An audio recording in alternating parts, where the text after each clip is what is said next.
pushing to be powerful actually doesn't work because you create a resistance. Have you ever heard that expression? What you resist persists. So that thing that you're trying to solve can often be incredibly persistent and persnickety because you're pushing against it. You're pushing against a door instead of pulling it open.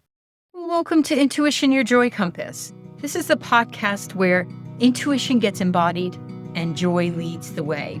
This is where we integrate your humanness and your soul. They don't have to compete and they don't have to work against each other.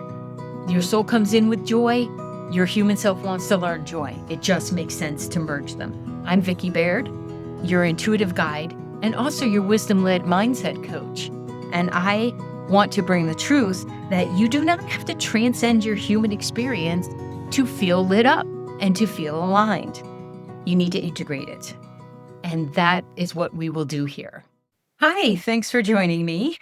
This episode is one I'm so excited about because it's something I say so often. And then I thought, Vicki, pull it together. Pull the information together and say it concisely so that I'm very clear in my communication.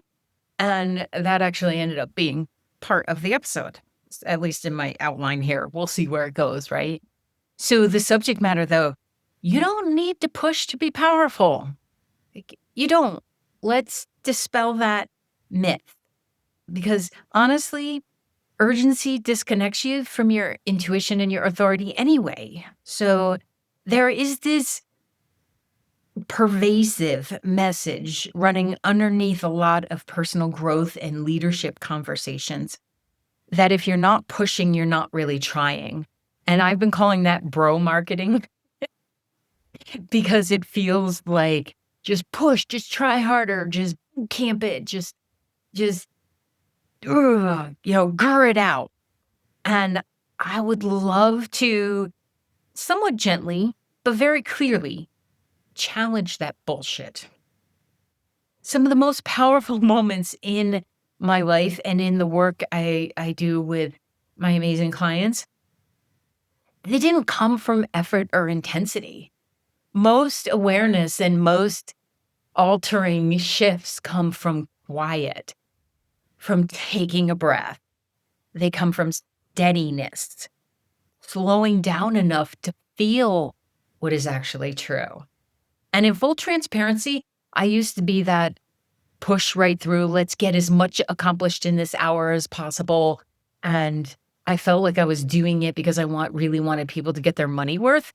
And then I realized, no, we need to calm the chaos here so that we can affect clarity. And then the outcome is going to be exactly what they want or they feel they want for themselves. And that's amazing.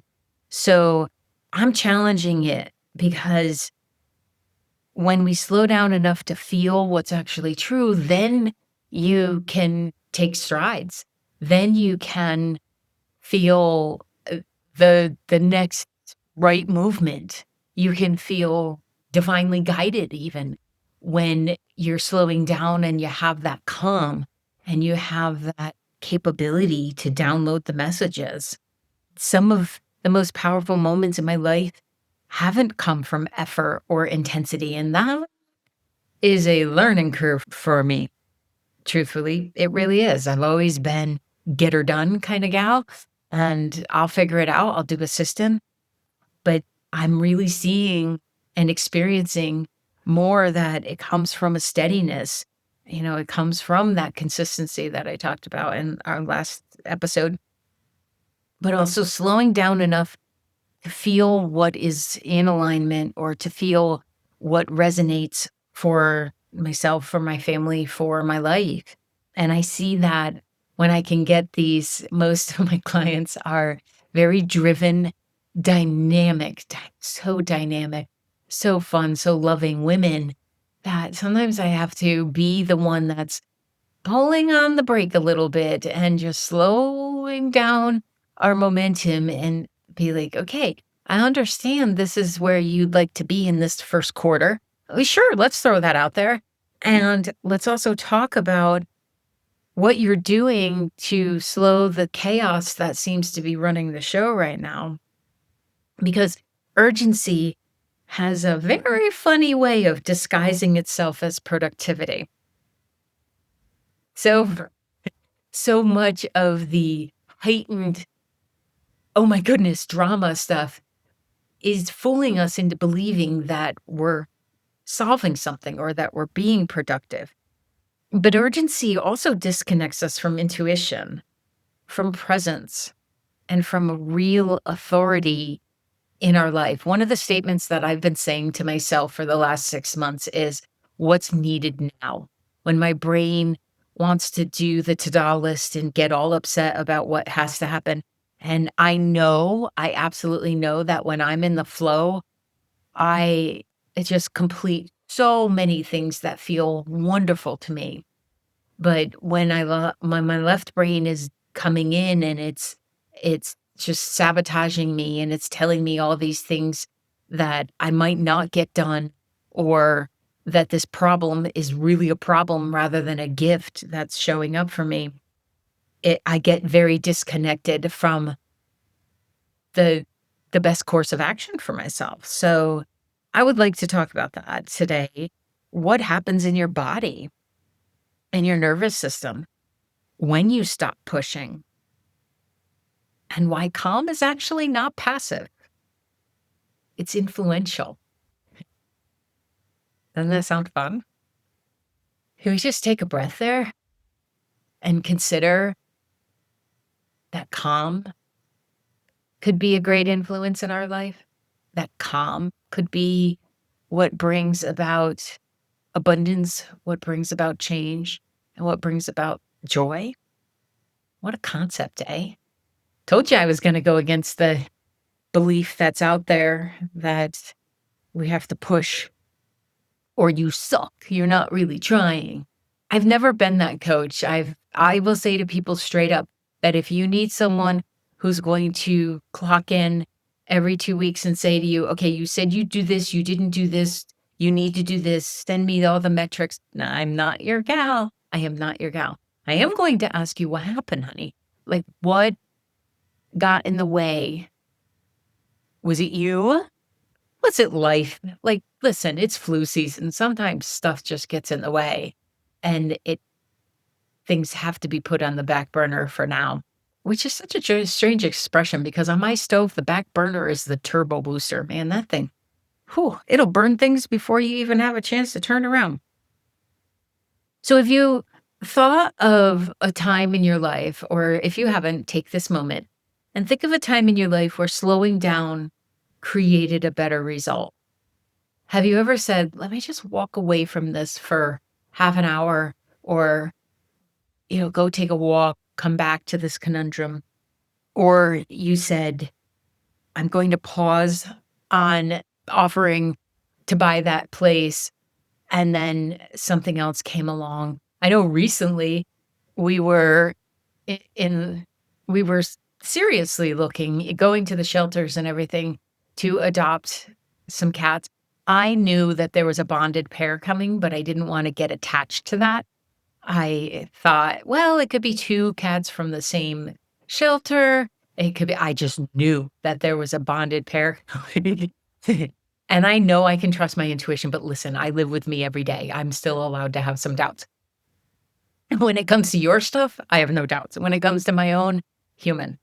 And I just said to Mike, let's put a pause. Let's put a pause on this. It's not working out. We wanted to adopt a couple different pairs, which I know would have worked out, would have been fine. But I wasn't feeling that, oh, this is it. And I said, let's put a pause on it. We're spending so much time going, visiting the background checks. I'm so glad they do it, but my goodness, people. And then it worked out well. I offhandedly said to someone I knew was involved in a trap and release situation and said, hey, if other people tell you about this is what we're looking for. And bang, it happened within a couple hours. And I slowed down. I was like, I want a better result. I want something that's in alignment. I don't want to settle for anything. Can you think of a time where you did that in your life? Can you feel how fun that could be?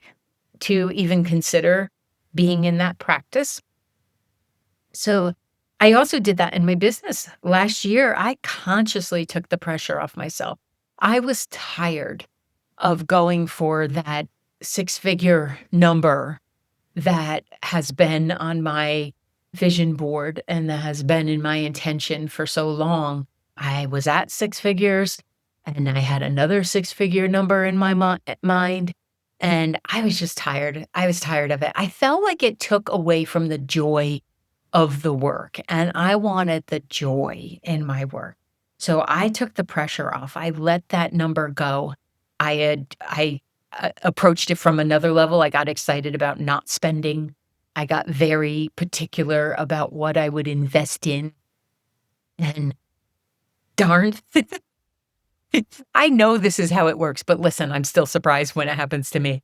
If I didn't have my best year ever in coaching, and I love that, and I love that I get to experience that even though I have a knowing, and I've helped guide people to multi-million dollars, and I still love that I get so excited and blown away by it really works.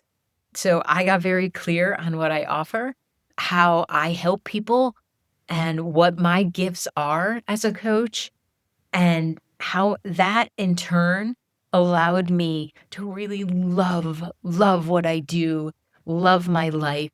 If you've been listening to the podcast, you've probably heard it in my voice more and more because now I'm invigorated. I feel so lit up about what I get to do in this lifetime and how I get to bring my gifts and present them for other people to totally use. I want you to use them.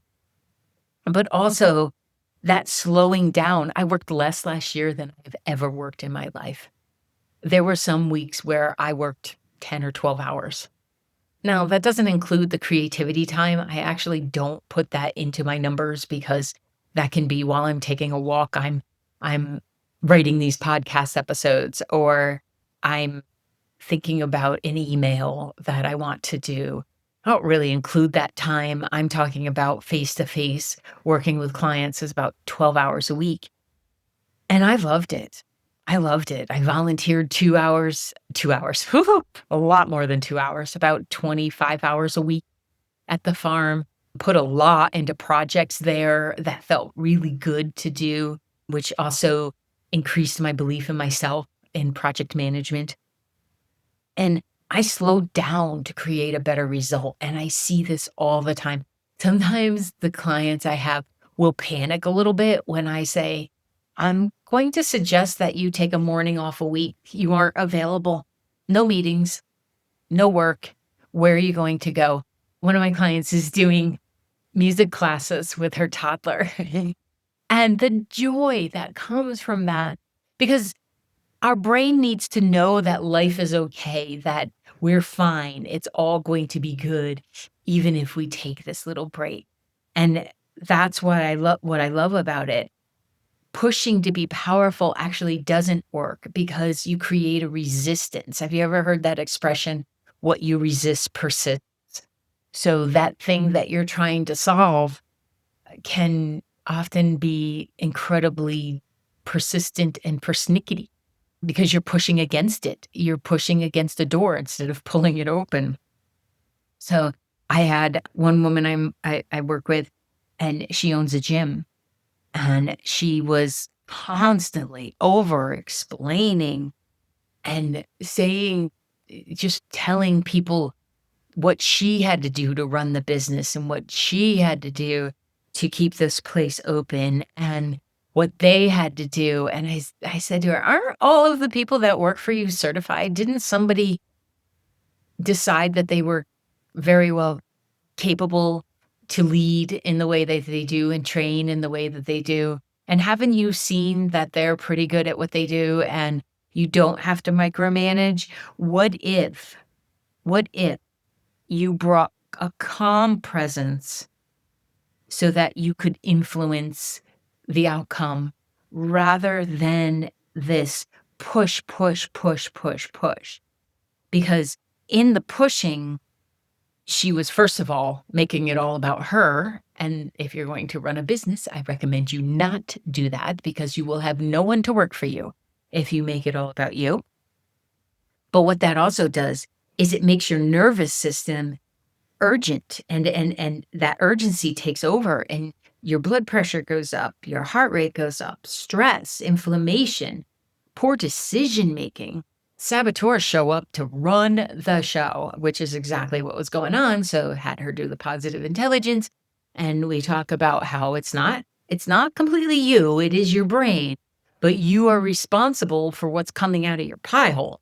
So if you want to go out onto that floor and tell them just how much you have to do, I'm going to need you to either text me what you have to do, or I'm going to need you to go find the heavy bag and beat the snot out of it, and then have a conversation if it's within their job parameter to do, not because you're having some kind of pity party upon yourself.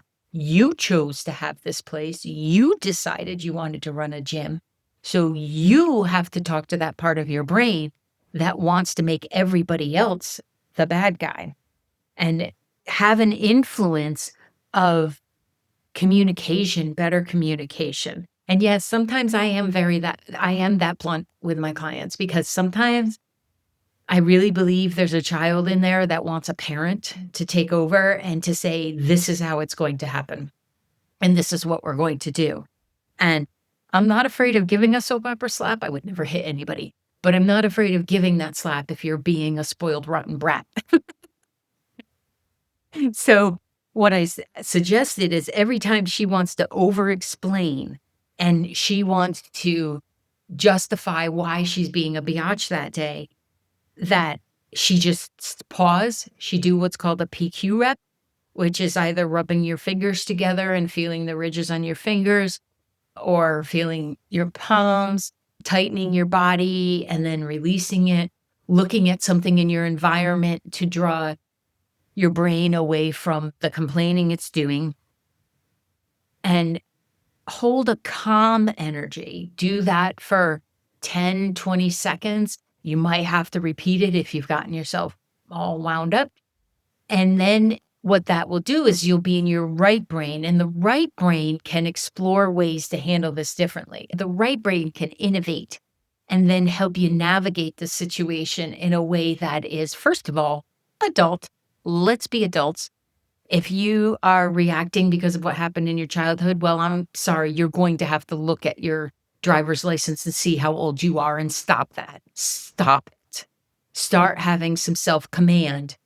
And that happens by understanding that your brain has been wired in a certain way, but you don't have to act that way anymore because you deserve to feel calm and you deserve to lead in a way that helps you see better results and to have better responses. And that's exactly what happened. Now, it took a little bit. There's no magic wand in self-development. There just isn't. There's no pill. There's nothing that's going to immediately give you self-command. You have to work at that. No one taught you that. That's what we're doing. So she ended up having less call outs, which lowered her stress, right? Because classes could happen, trainings could happen, because people stopped calling out because they didn't want to deal with her inconsistent behavior. She had more cooperation, and then enrollment went up. And we weren't even looking at enrollment at that point. We were just looking at how could she have some self-command and be a leader and stop making other people's problem, stop making her problems other people's problems, and step up to the plate and stop whining, for goodness sakes. So she was pushing and pushing and pushing. And I said, no, we are going to come at this in a very calm and settled way, because she's a very lovely person, but her brain was hijacking her and creating this bitchiness that was not supportive. So, and it actually worked out well because she had a door to the outside in her office. And I'm like, you do not walk through the door to the gym. You walk through the door to the parking lot and you take those breaths and you get yourself in self-command before you have a conversation with anyone.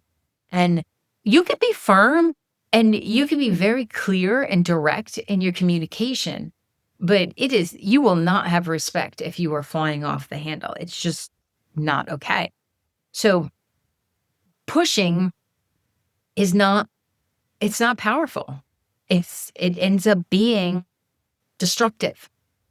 So before your next conversation or decision, how about you pause, feel your feet, try to find those middle toes. Not the easiest thing to do, is it? It makes your brain go, "What? What are you asking me to do?" Find those middle toes and take a breath. Take a breath before speaking. Our brains have this thing called the saboteur contagion.